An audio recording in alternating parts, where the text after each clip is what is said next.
Gabriela Ramos Patiño pasó muy poco tiempo en Ciudad Hidalgo, donde nació. Si acaso el primer año de primaria, pero después que su familia emigrara a la Ciudad de México, siempre mantuvo una relación estrecha con aquel pueblo que vive para siempre en sus recuerdos. Cada verano, cada periodo vacacional, cada Navidad, significaba el regreso a casa de los abuelos y eso la hacía inmensamente feliz. En sus recuerdos michoacanos perviven imágenes de libertad y como en los pueblos pequeños, Gabriela se acuerda que todo mundo se conocía. Ella y sus hermanos iban a los naranjos de los vecinos, quienes con total generosidad les regalaban un pan o cualquier cosa. Mi abuela era directora de la escuela primaria, dice, y mi abuelo era profesor. Era una comunidad bien integrada, segura y en plena comunión con la naturaleza. Son paraísos perdidos, le digo a Gabriela por el auricular del teléfono, manera en la que pudimos conversar, pues ella tiene su despacho en la ciudad de París. Infancia es destino, me dice. Gabriela en aquellos regresos al pueblo de su niñez era libre de subirse a los árboles y después ir al riachuelo, a la caída del agua que estaba cerca. Un mundo lúdico de recuerdos entrañables para ella. No hubo año en que Gabriela y su familia no volvieran a Ciudad Hidalgo. Los estudios eran cosa normal, porque su madre y su padre pertenecían a un mundo intelectual. Ella siempre los vio leyendo, siempre tuvo una motivación hacia la cultura y el aprendizaje. Desde niña, sus padres le dijeron que querían educar libres pensadores, y ella, chiquita, no entendía lo que aquello significaba.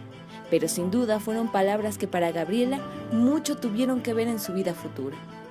Había libre expresión en su casa sin posibilidad de quedarse anclado en alguna ideología o dogma. Además, eran 2 mujeres y un hombre, aunque sus padres ejercían con ellos la igualdad. Eran muy parejos, reconoce Gabriela. Todos creían que ella estudiaría ingeniería, pues su padre es ingeniero de profesión, pero Gabriela siempre estuvo inclinada hacia las humanidades. Su padre mismo se sorprendió cuando eligió estudiar Relaciones Internacionales, y Gabriela lo hizo porque estaba convencida de que las decisiones públicas pueden cambiar vidas, y aunque los hombres de la política están bajo un claro desprestigio, hasta la fecha, ella cree en su trabajo. Gabriela considera que un buen ministro, un buen funcionario, si hace las cosas bien, tiene la posibilidad de tener un gran impacto. La vocación pública siempre la tuve, dice con una firme convicción. Gabriela nunca pensó que iba a llegar a ser funcionaria de un organismo internacional, ni que su trabajo sería andar promoviendo reformas económicas en los países miembros.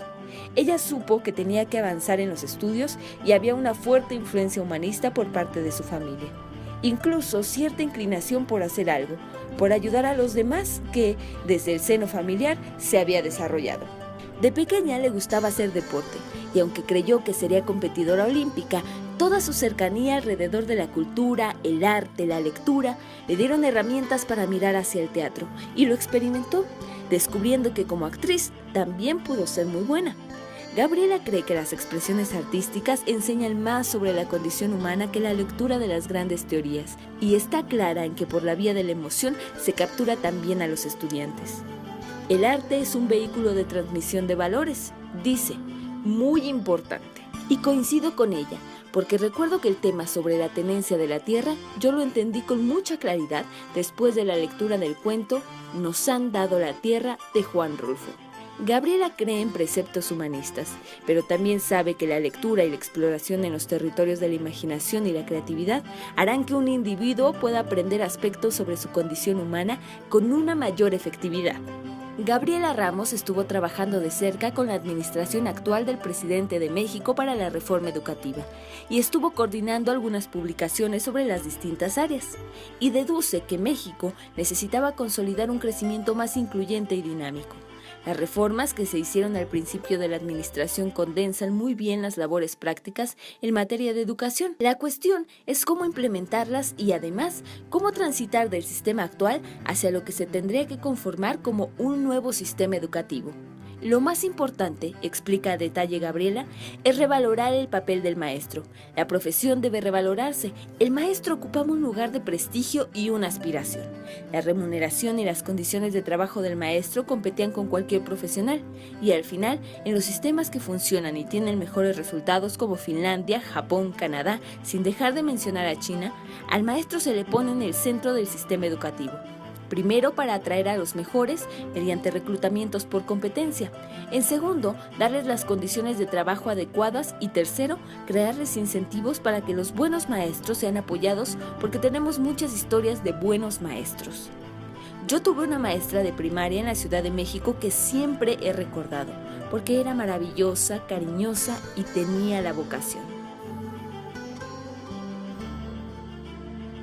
Entonces, Gabriela piensa que para estos tomadores de decisiones el reto es justamente cómo armar el marco en donde opera la educación de tal manera que se generen estos incentivos para que tengamos a los mejores.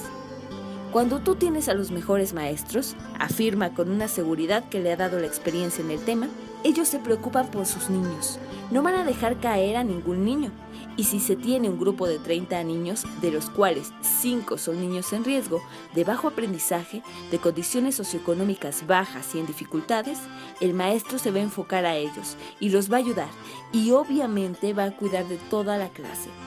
Los niños que están bien, sólidamente en lo económico, en lo cultural, van a dar buenos resultados per se, porque tienen una familia que se preocupa por ellos. No quiere decir que la escuela no deba atenderlos, pero los atiende de una manera mucho menos intensa. Pero cuando tienes a los chiquitos que están en desventaja, pues entonces a ellos es a los que nos tenemos que enfocar. Lo que sucede muchas veces es que el maestro escogió la profesión porque no había de otra. No tiene vocación, se encuentra en un sistema burocrático en donde no hay recompensas, pero tampoco hay sanciones y además con un mundo de diferencias respecto de lo que puede hacer con sus diferentes estudiantes. Entonces no hay ese incentivo a innovar y a apoyar. Ese es el tema fundamental, cómo construir incentivos. Y los construyes por medio de una evaluación, evaluar qué es lo que sucede, aprender sobre cuáles son los buenos resultados, los buenos maestros, las buenas escuelas, comparar la práctica educativa para al final tratar de generalizarla. Y eso es lo que trata de hacer la reforma educativa, que no es sencillo, porque al final del día, sinceramente, la educación en México durante muchos años estuvo preocupada por todo menos por sus estudiantes, y a los maestros se les premiaba por todo, menos por sus resultados en la clase. Eso ha empezado a cambiar.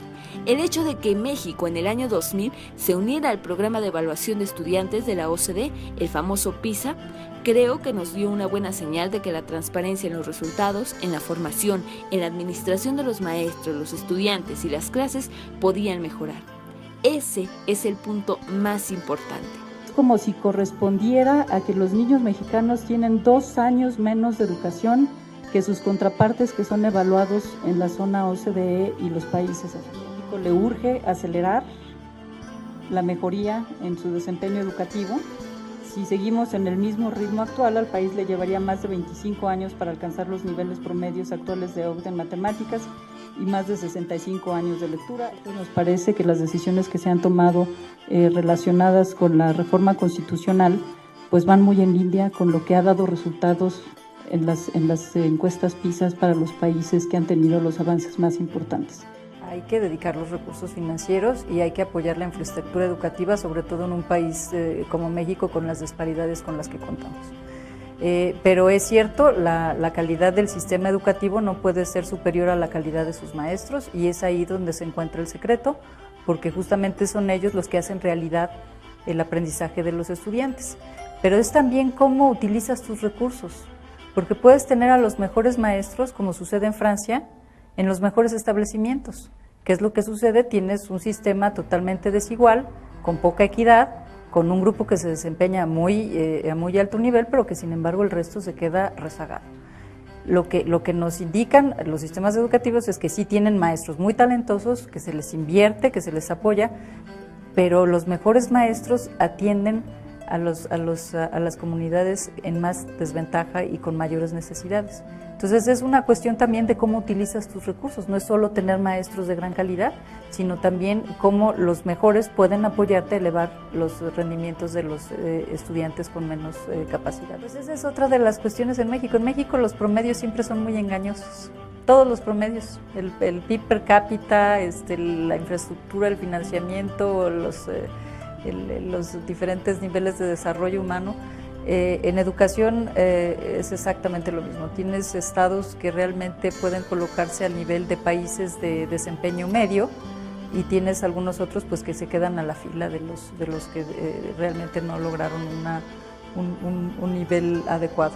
Y entonces además de todo, PISA no solo es un instrumento para aprender de sus pares en el mundo, de los países OCDE, sino también para que los mexicanos puedan aprender de los mexicanos, de las buenas experiencias, porque aquí también hay buenas experiencias que hay que investigar en un marco que todos comparten, de normas, de regulaciones, de financiamiento, de infraestructura, de necesidades, y sin embargo tienes estados que han logrado resultados mucho más positivos. Pues tratemos de establecer un diálogo y aprendamos los mexicanos de los mexicanos.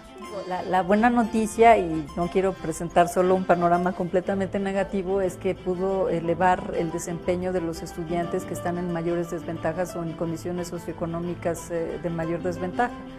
Pero no vimos una elevación de los chicos de mayor desempeño, incluso que pueden tener condiciones socioeconómicas mucho más positivas. Entonces, quiere decir que el sistema pues no está cumpliendo con lo que se tiene que cumplir, y por ello, te repito, siento que esta reforma constitucional que se enfoca en maestros, en estándares, en sistemas de evaluación que informan y que apoyan a la mejora educativa, pues son muy buenas noticias y tienen todo el respaldo del mundo.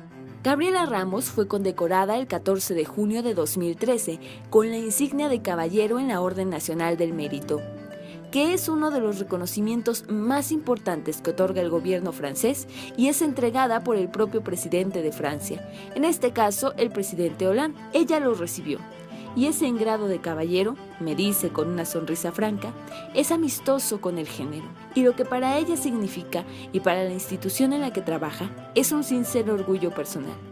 Gabriela ha llevado una relación con el gobierno francés de apoyo mutuo y de cordialidad, y la condecoración justamente se la otorgó por fortalecer las relaciones entre la OCDE y Francia. No hacemos las cosas porque nos vayan a premiar, afirma.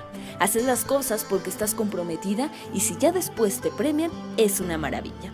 Y ustedes también me dieron la presea José Tocabel.